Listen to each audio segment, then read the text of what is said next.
All right, welcome back to Bayou Time. Very happy to have my good buddy, Houma-Thibodaux, Communications Director for the Diocese of Houma-Thibodaux. Spent many years on this desk. Yeah, I seem to recognize some of it. Your hair was a little darker, but so was mine. I know. But look, we got some big news happening, and we're going to have you on for 3 segments because there's a lot of you out there. And whether you're a Catholic or just interested in what's happening, Lonnie's going to fill you in. There's going to be some very important people coming to our area on Wednesday, and probably before that. I'm sure the economy is going to step up quite a bit. But Bishop Mario D'Orsonville, right? He wants it pronounced a certain way? Correct. And again, talking about our new bishop, his dad is from France. His mom is from Bogota, Colombia.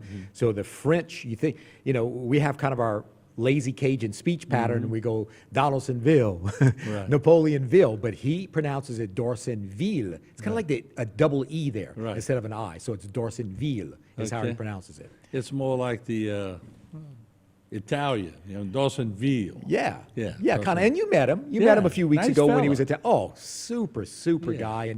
And I will just say right off the bat that for those in our area who have not met him, that's part of what we're going to talk about right now is the opportunity that they can meet him here in the next few days. Is he has an amazing gift to reach out to people. And you want that in a good priest, Martin. You really do. Yeah. And you can tell he's good. And he just has an amazing ability to reach people where they are. And I watched him work the room. The press conference you were at a few weeks ago, just amazing to watch him work a room. And I think our people here will love this gentleman. There's no question in my mind. He was very down to earth. He was very engaging. And listen to me describing our new bishop as a good fella. But he'd probably like being called a good fella. Look, Martin, we've got to remember we tend to put them on a pedestal, and well, they should be. He's a high church official, but he's a man first. He's a human being first before any of those other things, before he was ordained to anything. And the point is, he's just a wonderful human being, and he cares deeply about people. I mean, any question he's asked me in the month or so that I've known him, you could tell it wasn't just mere words. Well, I'm going to make conversation, Lonnie, so I'm going to ask you this question. No. He's asking a question because A, he wants to know the answer, but B, and more importantly, Martin, he cares about the answer. You can tell he really cares, and it's going up here, and he's categorizing that answer. And again, I think our diocese is unbelievably blessed. I know it took a year. I know it took a year to get someone, but luckily our Holy Father gave us someone who's just wonderful. Well, and we were in good hands with Father P.J. Madden for that year, so we got to give him once again a thumbs up because, man, it was just a well-loved guy himself. I know, and Father P.J. Madden, for those who don't, it's almost been a year now. It was April 1st last year that the College of Consultors elected him as our diocesan administrator till we could get a new bishop. And again, not knowing people have got to remember, we did not know how long he would be. He didn't know how long he'd be in that position. Literally, it could have been a month. That's it. It wound up being 12 months. I know it's a long time, but P.J. Madden is a champion in my heart and always will be one of my favorite people. And to let people know, too, I think there was some confusion as he's leaving and Bishop's coming in. There's assumption by many people that Father P.J. was leaving, maybe going back home to Ireland. He is not. Let me look at the camera and tell people, no, he is not. He is going to be here, certainly going to be here for a while in retirement, back to retirement, obviously. But Father P.J. has been wonderful. And I also want to say is to watch, and you saw this at the press conference, Martin, kind of that interplay between Father P.J.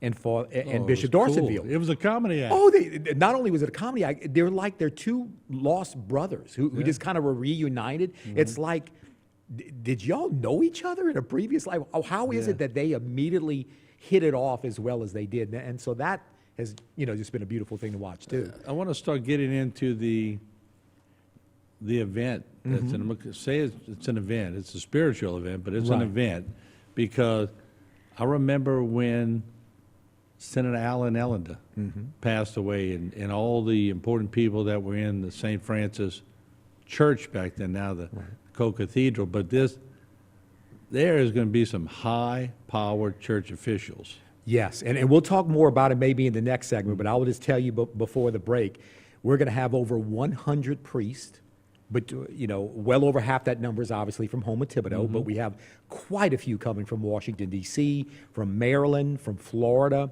other places, where he has friends who are priests. So over 100 priests.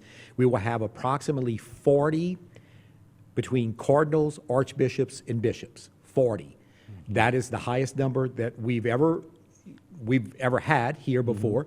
And I will also say, it's amazing that you brought up the Senator Alan Ellender, because you and I were so young. He actually died. I remember this. He died on my 11th birthday, July 27, 1972. I just remember that. But that is the only other event in our history, certainly in that cathedral, where I think we will have the pure number of incredibly high, in that case, political officials, but in this case, church officials that we've ever had. So it's staggering when I look at the list. Well, I have to be honest, going to the break, I would much rather be in a church with spiritual leaders than political leaders. And I don't cast aspersions on elected officials, but hey, the church is for spiritual. Exactly. And you're going to have plenty of that on Wednesday, I promise. Yeah, let's do this. We're going to take a break. We're going to come back. We'll start getting into the just the itinerary for the day. It's a big itinerary. We're going to tell you how you could watch it. We're going to try to lay it out for you because I know we've been getting a lot of questions on, can we watch it on HTV? The short answer is yes, but when we come back from the break, Lonnie's going to walk us through and sort of give us a little short itinerary and to also tell you where you can meet the new bishop. This is real important stuff going to take place at St. Francis Cathedral, Crow Cathedral, on Wednesday.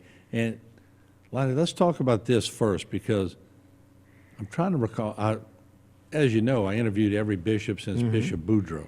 All had their own unique styles, all had their own shyness, all had their own, some love the camera, some basically would prefer not to be on camera, but they're all going to be together.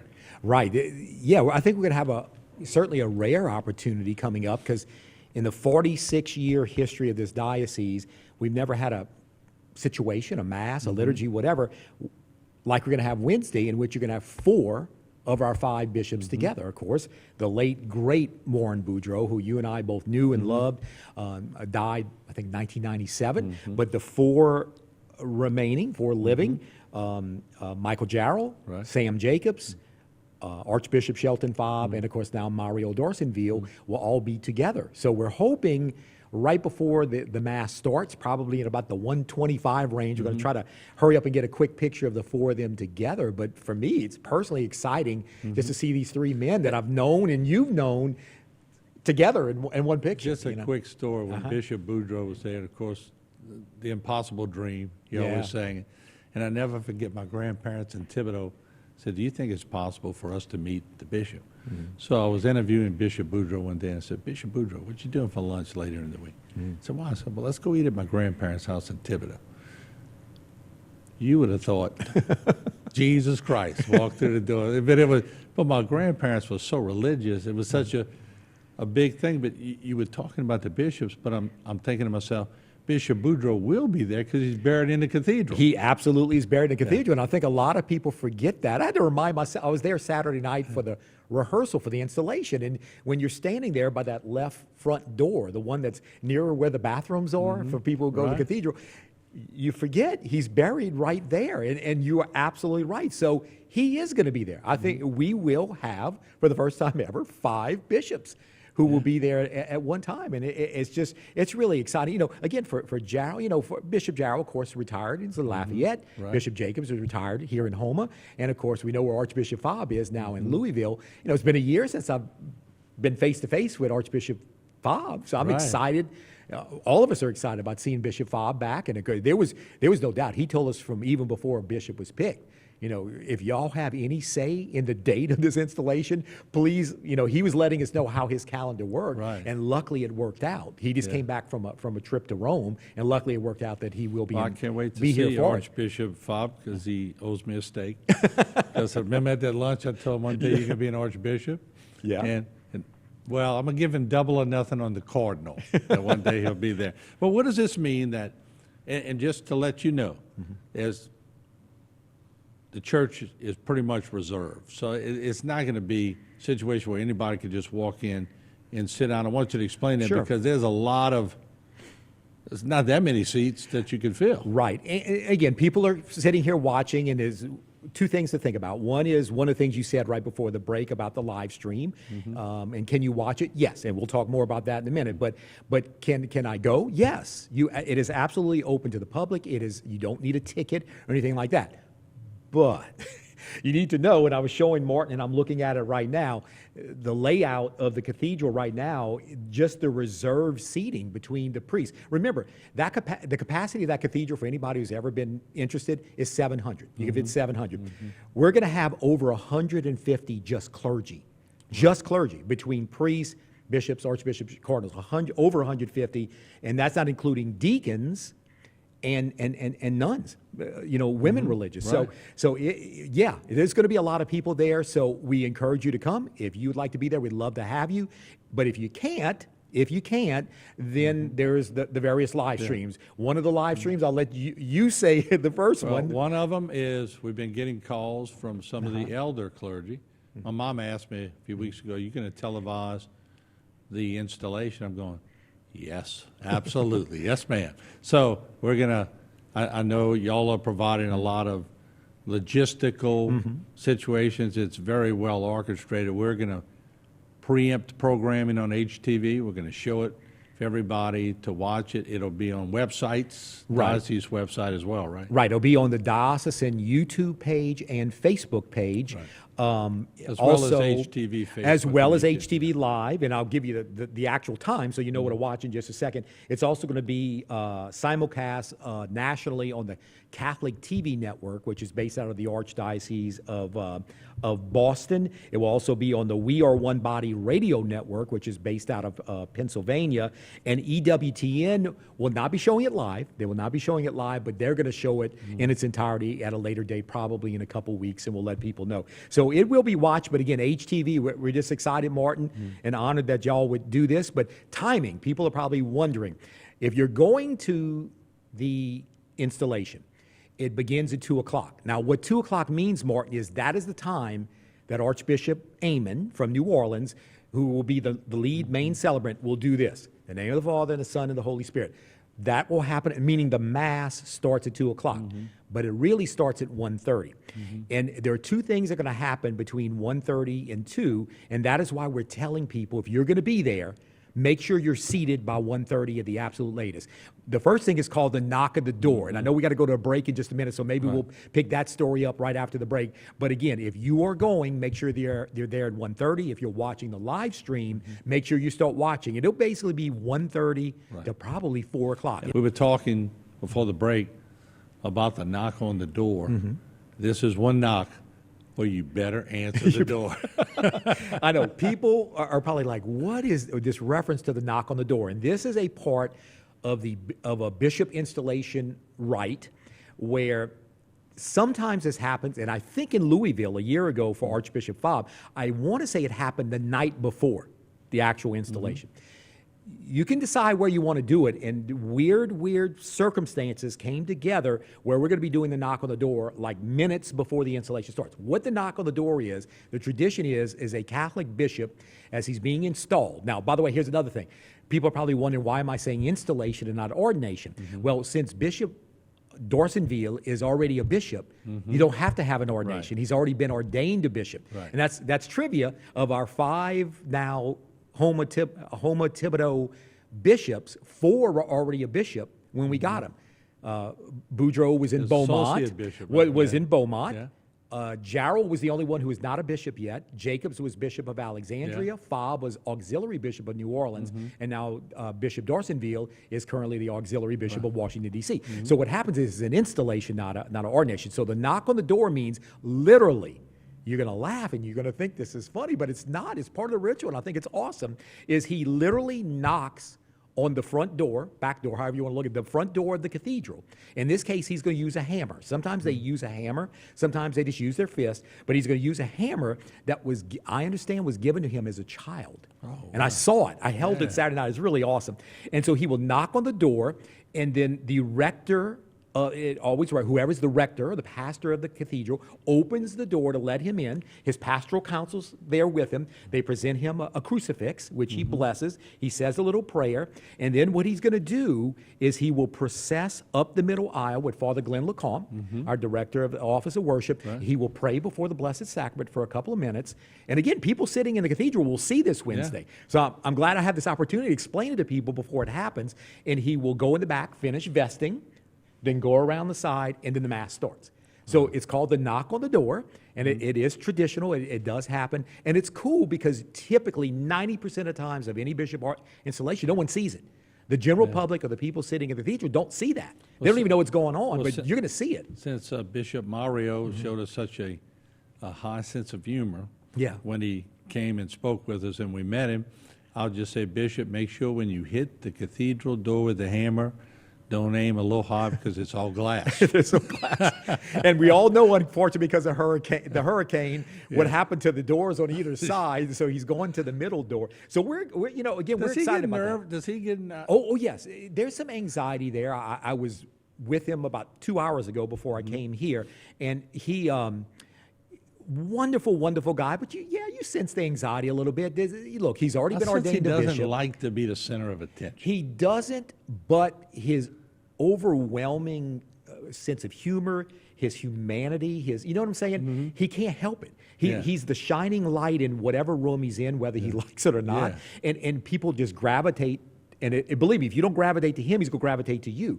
That's how he is. Now, one other really important point I want to make, talking about the beginning of the installation, the knock on the door, which, by the way, if you're not there at the cathedral, if you watch the live stream, that is going to be the first thing that happens at 1:30 that you will see on the live stream. Now, the second thing is the end.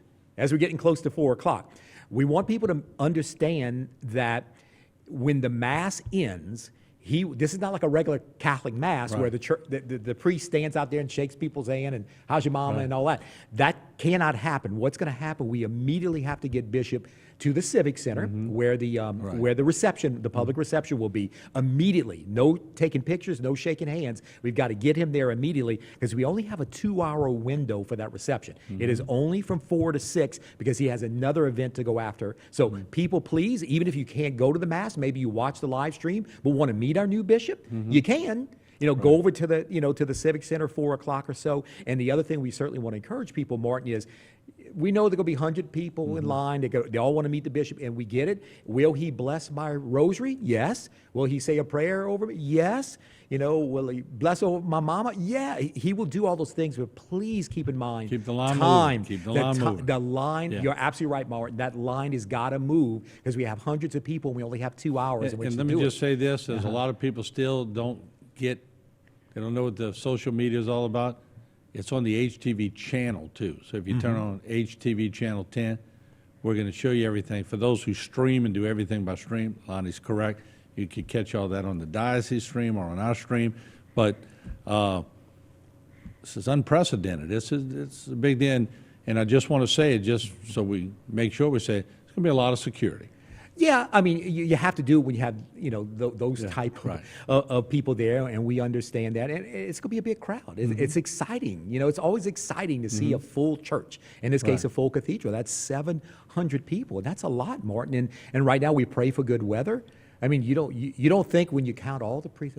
That's true. We're going to have about 150 priests if you count all of them in there. You don't think they're not all praying for good weather? I mean, we're hoping. We got a little drizzle this afternoon, and we hope that but right now it looks like the weather will be okay because you remember they've got to line up outside to be able to get inside. So right now we think we're going to be okay with the weather. This is the best way I could describe it real quick. When I used to cover sporting events and we were fortunate enough to get like Joe Montana to come do an interview, and when you see Joe Montana, you go, whoa. Well, when all the bishops walk in, people are going to go, whoa.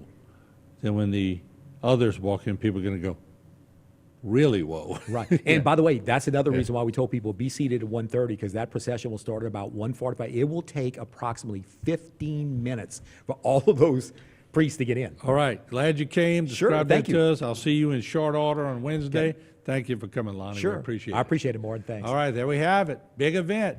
We'll have more right here on Bayou Time. Don't forget to watch on Wednesday.